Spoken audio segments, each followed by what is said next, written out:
Sa panahon po ngayon, marami po ngayon mga kabataan na naaabuso sa loob ng bahay, sa loob ng tahanan.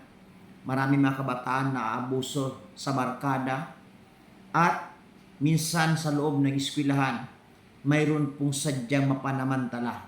At halos lahat ngayon na lugar ayon sa balita ay parang wala na pong pinipili para po gumawa at magsira sa future o kinabukasan ng ating mga kabataan. Kaya for today's video ay nais ko pong himukin ang bawat isa na tayong lahat ay magkaisa na bantayan at gabayan yung ating mga kabataan. Higit sa lahat, lalo na po sa mga magulang na dapat natin ingatan at gabayan ang mga kabataan na huwag sila mahulog sa kapahamakan sapagkat ngayon ay masyado na pong mainit ang mundo.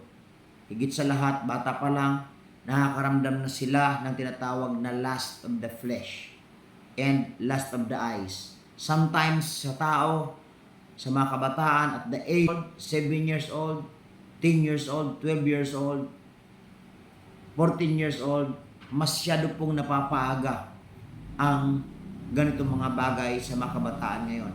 So kaya we encourage everyone na atin sila protektahan, pakaingatan at higit sa lahat, sanayin natin sila na maglingkod sa Panginoon at magkaroon sila ng takot sa Diyos.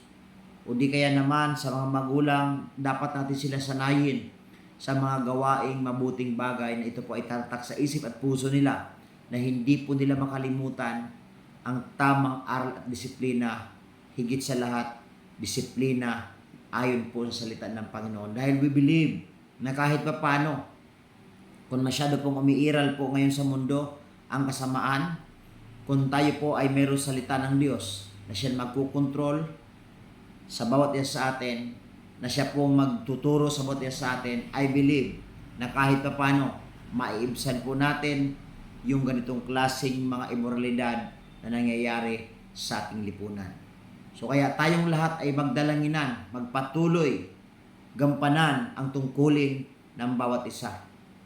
Isama po natin yung atin pong panalangin at patuloy po na pag-ihikayat sa mga kabataan na patuloy sila mag-aral, patuloy sila lumugar sa tamang lugar na kanilang kalalagyan at sila po ay maglingkod sa Panginoon. Then I believe, kung mayroon man mga ganitong bagay silang mararanasan, mas madali na ito masolusyonan at malagpasan o maiwasan yung ganitong mga bagay.